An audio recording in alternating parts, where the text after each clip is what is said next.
Hello, I'm Tracy Poizner, and this is Limitless, a show about exploring the frontiers of your potential and the coming revolution in human evolution. This podcast stands at the intersection of cutting-edge science and your desire to really live your best life.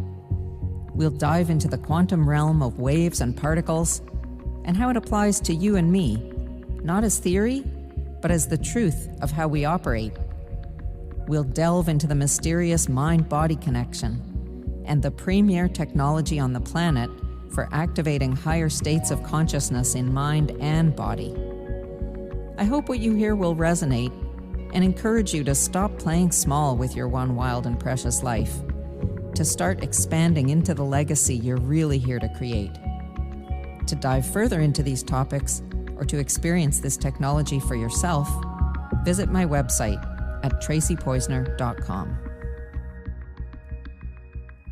Today, you're getting just me in my own echo chamber where I can talk as much as I want without interrupting a guest for a change. Actually, I've been thinking about you faithful listeners who have been hanging in with me all the way to episode 9 without getting any sort of coherent explanation of what Botanical Alchemy is all about. So today's episode is going to be devoted to that.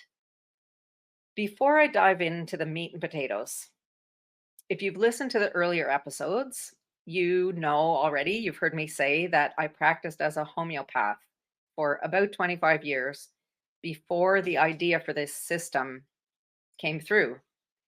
And I started out as a very serious kind of homeopath, very analytical, very oriented around repertorization and method and charts and memorizing masses of information about hundreds and hundreds of remedies and reading journal publications so that I would be up to date about all the new provings and new substances. I was a very, what we would call medical model style of homeopath. And for years at the beginning of my career, I even fought against using a computer, like using a computer to take notes in my consultations or to do repertorization, which is a very lengthy manual process. And I was attached to doing everything longhand. And I would go to seminars and conferences, with a notebook and pen while everyone else had a laptop and was, tapping away, taking notes. So actually, it was at one of those seminars where I was introduced to, or I suppose I knew about them before, but where I really learned in depth about the bowel nosodes of homeopathy, which would later on become actually a cornerstone of my practice. And that's going to be important later on in today's conversation. I'll tell you more about that later. But I was like the last Luddite standing on my hill of pencil and paper as a homeopath. And when I finally caved in and started using a computer repertory for the first time, I couldn't believe how much time I had wasted by being so stubborn and needing to do it my way. Everything became so much easier and so much faster, and I could come to the remedy that I wanted for clients. They could get their remedies faster. I could see more clients. It was amazing. So fast forward about 15 years, and I was still doing my very analytical thing, but now I was doing it with a computer. And clients started coming in and asking me about body scan software. Somehow everybody was interested in having some kind of energetic body scan. You might be familiar with things like, I've lost the name of it now. Anyway, bioenergetic scanning is a thing. There are lots of different programs that are available that do that.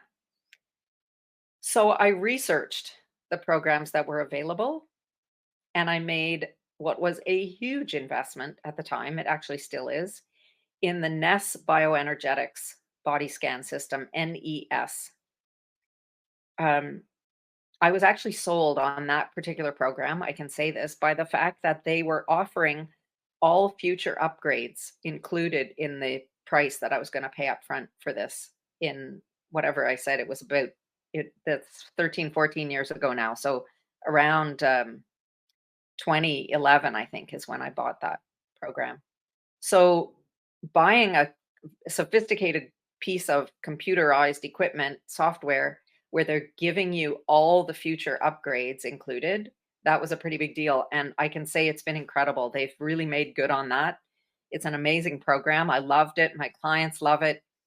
Um, and everyone was happy to have this additional tool for getting down to the root cause of whatever was going on, in for each of them in their system.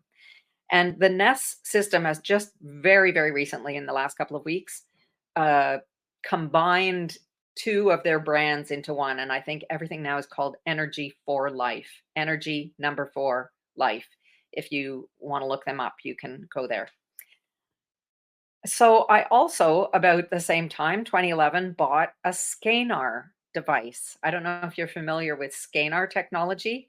This is a Russian technology that the Russians made, um, I think in the very early 2000s.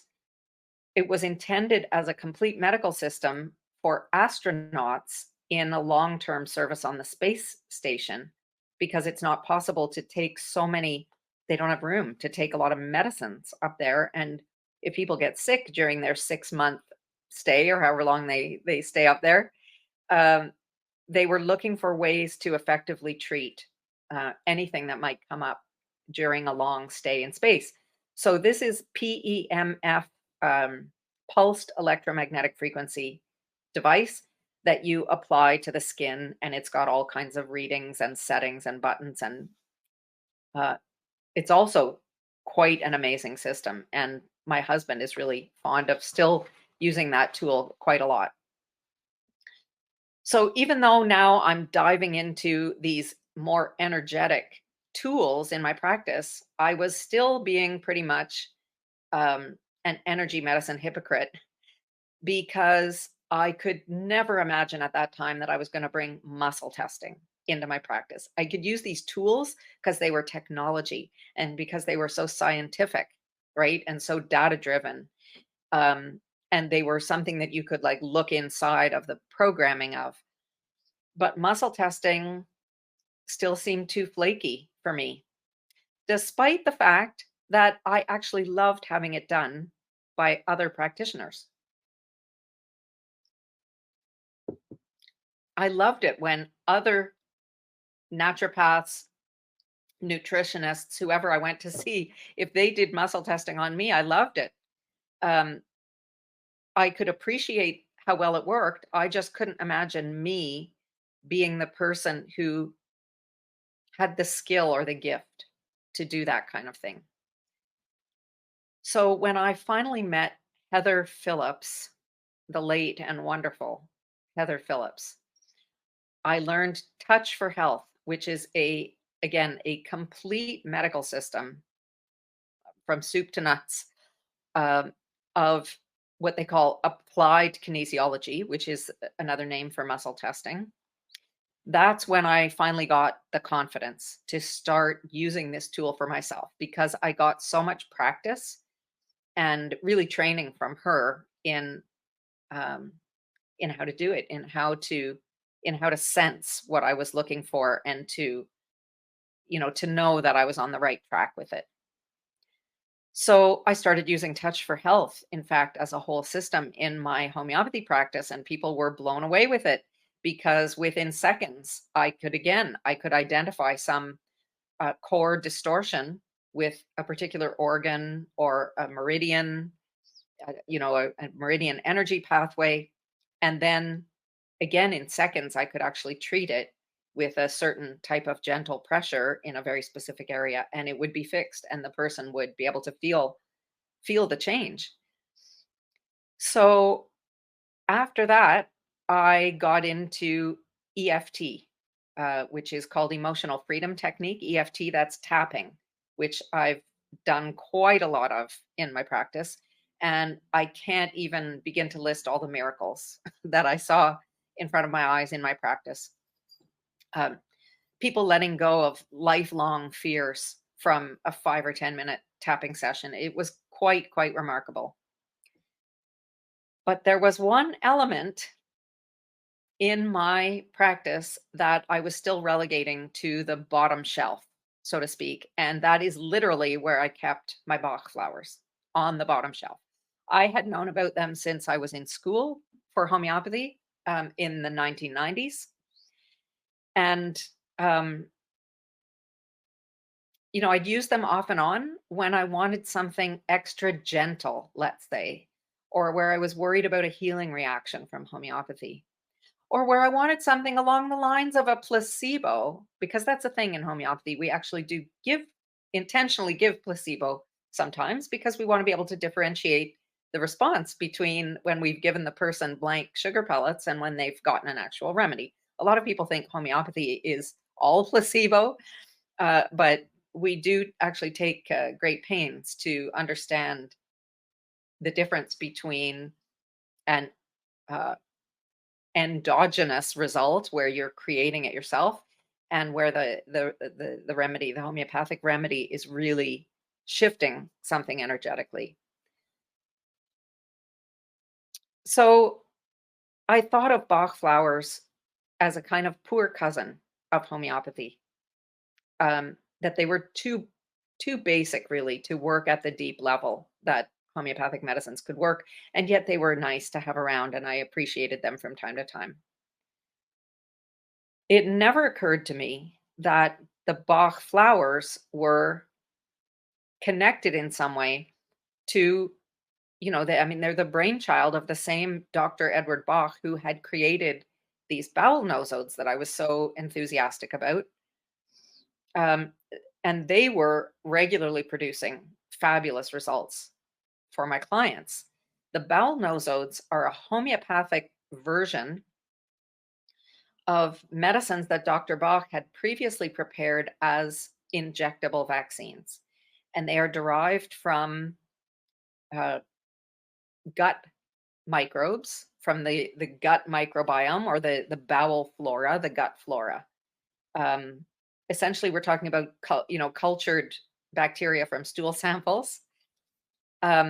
He was using these to literally cure chronic disease, which was unheard of at the time and is actually unheard of still today because we don't have any pharmaceutical products that cure chronic disease. Even insulin is a management tool for diabetes. It's not a cure for diabetes, right?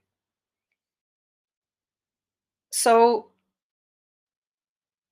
I should have made a connection between the genius of this Dr. Bach and his bowel nosodes and some hidden lurking genius in the flower essences that I couldn't see, but I couldn't see them.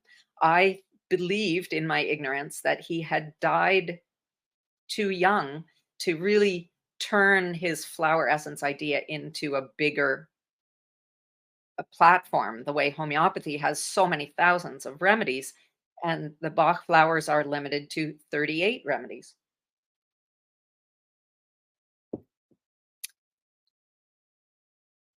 So maybe you're seeing by now that my process of opening up my prejudices, my thought patterns, my beliefs, my attitudes, um, is kind of central to how I got to where I am now. Um, and one of those pathways of opening up to new things was what led me to the door of new earth consciousness, which once again, I'm going to say is about the last door on earth that I would ever have seen myself walking through because I was such a cerebral, uh, science focused, left brain type of person. And I originally stumbled across a business seminar where I heard a woman by the name of Sonika Asif talking about the archetypes of consciousness. And I was actually literally stunned by it. It hit me like a bolt of lightning. It was like I felt when I was reading about homeopathy for the first time, it was just this feeling of this is true. I know this is true in my body. I don't know why, and I really don't get any of this yet, but I just would wager anything on this because I know it's true. It was like a full body, yes, this is it.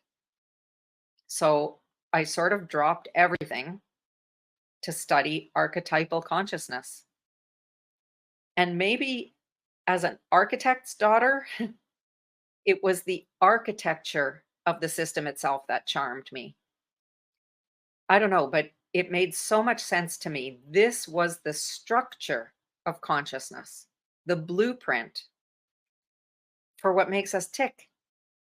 And that was the thing that had always interested me the most about homeopathy was learning what makes people tick at a really deep level. So after some months, or certainly a year at least, working learning from Sonica, who, by the way, you can follow Sonica Asif at lushempires.com. I'll put that into the show notes for you.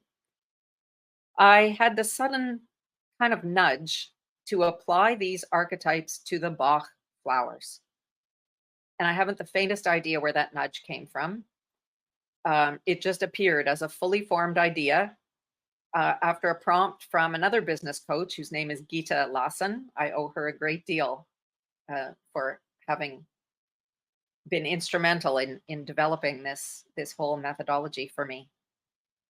But she asked me to think about something that would be fun to explore and that didn't have to make any sense.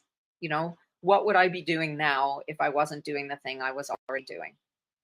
And that just, it came down as a fully formed idea. And she encouraged me to just start playing around with it. So as I started to play with putting those two systems together, it quickly became obvious to me that there was a lot more to it than just assigning an archetype to every flower. It didn't yield anything really useful. It might have just been an exercise, but it wasn't useful.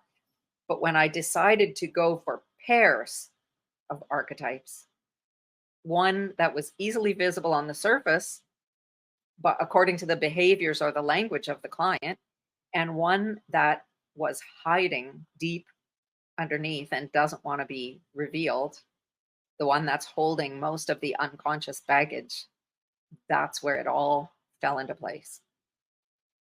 So, as Bach describes the flower essences, he says they are characteristic patterns that we have characteristic patterns of thoughts, beliefs, and feelings that are based on a particular distortion or a particular illusion.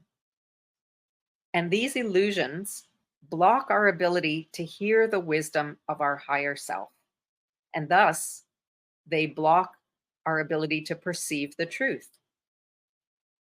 Meaning, the truth about any particular situation we're facing, the truth about our capacity, the truth of who we really are beyond all the self-doubt and the delusions that we have. So this is where the archetypes come in. The system of shadow alchemy that I learned from Sonica and from others offers a process of identifying the shadow archetypes, the unconscious voices of negativity that are holding all your thoughts hostage and also holding your whole vibrational frequency hostage. And there are only 4 shadow archetypes in this system. So it became relatively easy to choose 2 of the 4 for each of the flowers, one at the surface and one way down at the root. And I say relatively easy because it still took quite a long time to work it all out. And I was helped enormously in that regard by my brilliant friend, Sonal Singhal, whose PhD in civil engineering belies her deeply spiritual worldview and her abiding love and mastery of the Bach flowers. She lives and works in Abu Dhabi, and She connected with me via the magic of the World Wide Web. So, Botanical Alchemy owes its existence to her input, and we've been working together now on a weekly basis for about 2 years on this project. She made me explain and validate every choice that I made. And we've gone over and over everything many times now, making lots of changes as we became more familiar with the archetypal signature of each of the flowers. But she also calls me out regularly for being when I get too cerebral about the whole process, because that will probably always be my default position. And she's the one who holds me accountable to the core principle of trusting your own connection to the frequency of truth. That's so central to the way that the Bach flower system came into existence. It was created by a medical man, a bacteriologist who turned his back on whatever wasn't serving the illumination of the truth. And that included the respect of his colleagues and his personal relationships and his financial well-being. Um, it's just a very core. The truth is so much at the core of the Bach flower system. So I still have to guard myself against tiny, invisible little bits of shadow, um, around having something to prove about myself, usually about how clever I am for figuring something out.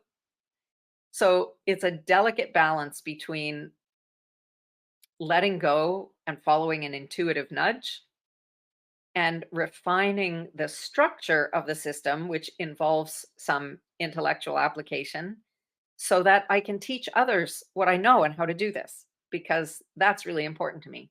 It's it's not enough for me to be a kind of magical practitioner who has a kind of uh, I'll say blind sight, which is part of the evolving consciousness process. So I don't want to just be someone who can apply an incredible deep insight to people and find great remedies for them. I want to be able to teach this method reliably to other people. That's important to me. So let's talk a bit about the process itself.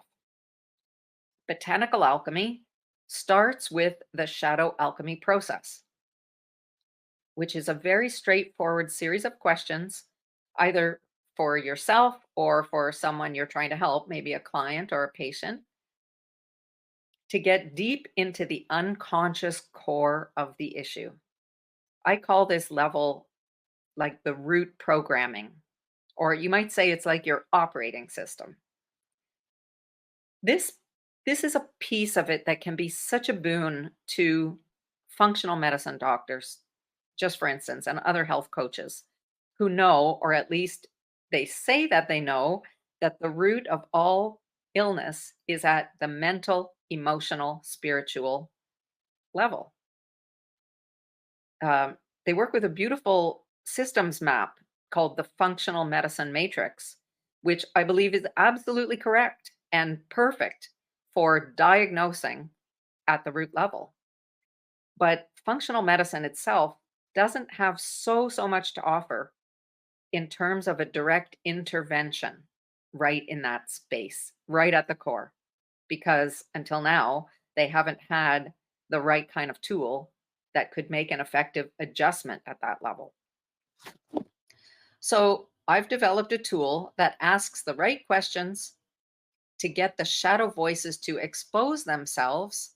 And from there, I've matched those shadows to the Bach flowers that alchemize them, as we say. In other words, to transmute the distortion into a powerful flow of awareness. Awareness being awareness of the truth, like truths like that your value never ever comes from outside of you. Because if you're being valued by someone else, that assessment is part of them and their illusions. It's not really part of you at all, right? Or the truth that you are responsible for all of your own feelings. And they don't ever get generated by anything outside of you, no matter what you tell yourself about why you're irritated or resentful. The truth is always that you are generating irritation and resentment. You're doing that by yourself. It's not, that's not coherent with the kind of language that we use or with, a collective agreement about the way we describe things, but that is the truth. And when you can see it, it liberates you in a way that nothing else can do. And there's a truth about logic, that logic does not rule in the non-linear realm of human life and potential. It's just a tool. Logic is a tool. And if you become reliant on it or addicted to it, as I was, and still can fall into, you're giving your power away to an idea and blocking your access to insight and intuition, which are infinitely more important and more useful and more powerful than your rational mind would like you to believe. So, what are these flowers finally, these Bach flowers? Well, there are 38 of them. Many of them are tree flowers. Some of them are, a few of them are cultivated garden flowers. Most are wild flowers. And the the types of um, the types of situations that they cover, the types of emotions or feelings or beliefs that they cover, are everything from fears and anxieties to suppressed anger or grief, to confusion, despair, lack of self confidence, low self esteem, avoidance, addiction, and even just exhaustion, emotional or physical exhaustion, just for a quick start. Dr. Bach believed that there is a flower that activates each emotional center of the brain. And he thought there were 38 of those. He didn't elaborate on them, but that was the idea, that each of these flowers activates a different emotional center of the brain. And since there are over 200 million possible combinations of these 38 flowers, um, we can blend them either for the purpose of a kind of common usage, that's where one blend is good for many, many different people, like Rescue Remedy. If you've ever encountered that one at the store, Rescue Remedy is a blend of 5 of these Bach flowers. Or they can be custom made for each individual, which is the way that most Bach flower practitioners operate. And anyone can buy a full kit of the 38. They're very, very reasonably priced. They'll last all your life. And you can learn to use them with just a little bit of background knowledge and a book of pointers. Um, they're they are very gentle energy medicines that really can't do any harm. If you don't resonate with a certain frequency, it just doesn't have any meaning for you. I know that I've explained this on another one of these podcast episodes, but there are many, many shortwave radio frequencies passing through this room and through my body at this very moment. But because I don't have a shortwave radio here, I can't demonstrate the presence of them, but they don't have any effect on me because they're not resonating with anything um, specific to do with my body or my mental state. So, in my Master Alchemist online program, I teach the participants how to do muscle testing, which gives them the ultimate tool for selecting the remedies. So, when you own a kit of your own, it can be very valuable to develop your skill at muzzle testing. It's a skill like any other, like learning to use a pencil or ride a bicycle or play tennis. It's something that you learn to do and you get better at and more confident about over time. And I personally have been loving to see how my my class participants are um, progressing in their confidence of using muscle testing over time. The results of applying archetypal alchemy and Bach flowers together with muscle testing are almost too good to be true. And I sometimes hesitate to even share the results because it sounds impossible and like I'm making stories up sometimes. But one client has become so sensitive to the remedies over the last year or so that he now knows instinctively which ones to ask for. He doesn't even have to wait for someone to tell him anymore what he needs. Um, he just knows the name of a remedy that he needs to have that would feel good for him. Another client was relieved of a lifelong phobia in just a few days taking remedies.